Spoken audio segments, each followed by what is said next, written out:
Another week of CAA hoops means a whole lot more to break down from conference play.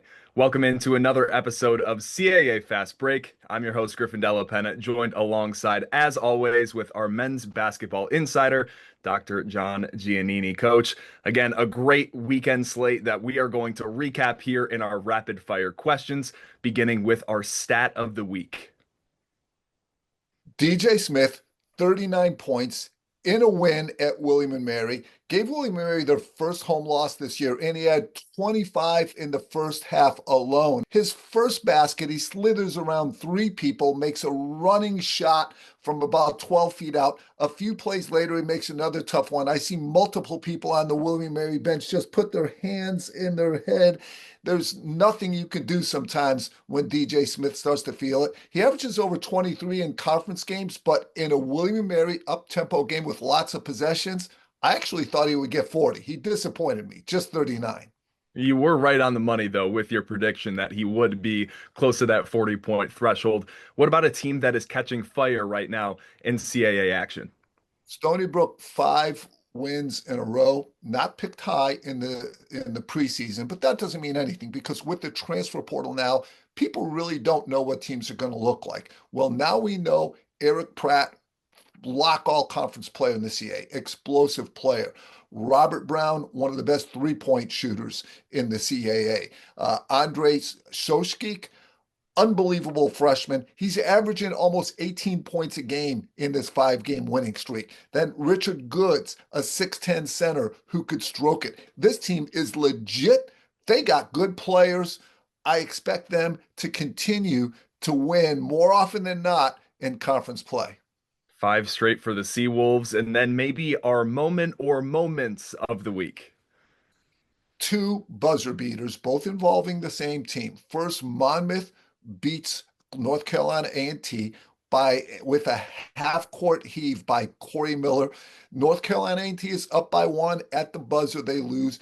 Give Corey Miller credit. He played a season-high 35 minutes in that overtime game. Jack Collins was all out. Corey Miller had only played in 6 out of 22 games going into that contest, so he stepped up in a big way.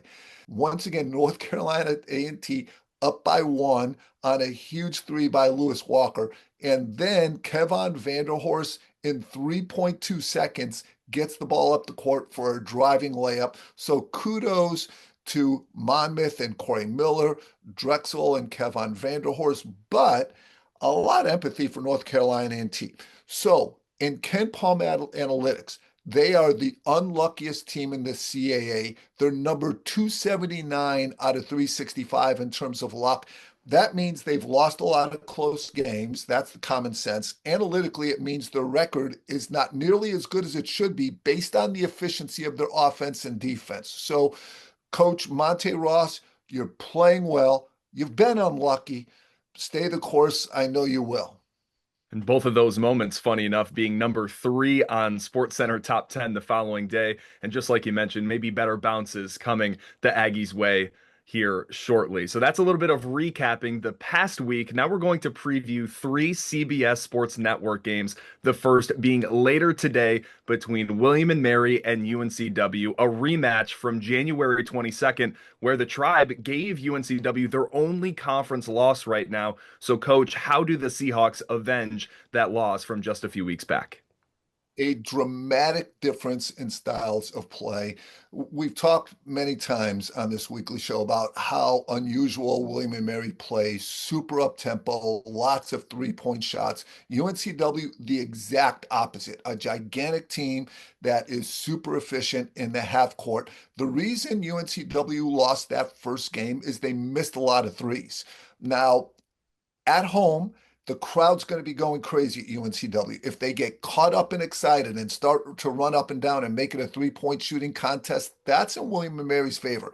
If UNCW uses their physicality, gets the ball inside to Westler, let their big, strong physical guards shoot over people, that's the formula for UNCW. But that's a great one, a contrast, an extreme contrast in identities. That one tip off at 7 p.m. later tonight. Then two CBS Network games on Saturday. The first being at noon between, again, two contrasting styles between Drexel, who has won three straight, and then against Elon, a Dragons team that their defense really likes to play the tempo game and getting out in transition are the Phoenix. What stands out to you in that matchup, Coach? Drexel's defense, since conference play has begun, they have the best effective defensive field goal percentage in America. Now, how is that different from your normal defensive field goal percentage? Well, effective means they factor in threes. Since threes count as three, not two, every made 3-point shot counts as 1.5 shots. So, based on that more realistic measure, no one's playing better defense in America than Drexel. They've won 6 of their last 7. You said it. Elon, another game with contrast, really up tempo. Chandler Cottrell over 20 points a game. Lots of scores on this team. It'll come down to when Elon has the ball. If Drexel can impose their defensive will, look for Drexel to continue their hot streak. And then our final game at 4 p.m. between Towson and Hofstra, two teams in the thick of things right now, trying to get back on track. They already played once this year, and Hofstra got a road victory at Towson. How do either one of these teams, again, continue some positive momentum to get back up in the standings? There is no contrast in style in this game. Both teams have true superstars.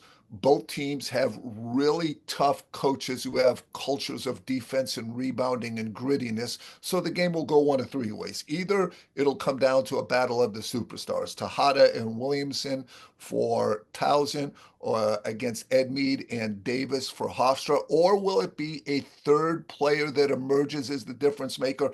I predict it will be none of the above. I think it'll be an old-fashioned rock fight, a low-scoring game with loose balls and charges and bodies flying all over that'll come down to the last minute. You've been basically 100% at this point so far with these predictions. We'll see if you will be this time as well. Thanks again for watching another episode of CAA Fast Break, and we'll catch you same place, same time next Thursday for another episode.